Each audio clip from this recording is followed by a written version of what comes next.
এখন দিন যত যাচ্ছে তত সিনেমার গল্পের মতো যেন সব কিছু মিলে যাচ্ছে। এই যেমন পরিবারের অমতে বিয়ে করায় ১ বছর পর গুলি করে হত্যা করা হয়েছে এক দম্পতিকে। নিহত দুজনের নাম সাকলাইন এবং আয়েশা। জানা গেছে সাকলাইন ও আয়েশা নিজেদের বাড়িতে ছিলেন। হঠাৎ আয়েশার ভাই বাড়িতে ঢুকে এলোপাতাড়ি গুলি করা শুরু করে।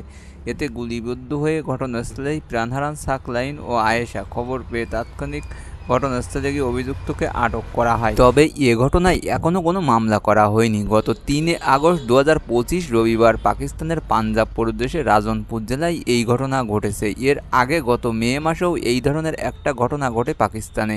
প্রেমের সম্পর্কে জড়ানোর গুলি করে হত্যা করা হয় এক প্রেমিক যুগলকে। মে মাসের এই ঘটনা ছিল বেলুচিস্তানের। আর বন্ধুরা, এমন এমন ভিডিও পেতে আমার চ্যানেলটা অবশ্যই একটা সাবস্ক্রাইব করে দিও, আর ভালো লাগলে একটু শেয়ার করো। ভালো থাকো।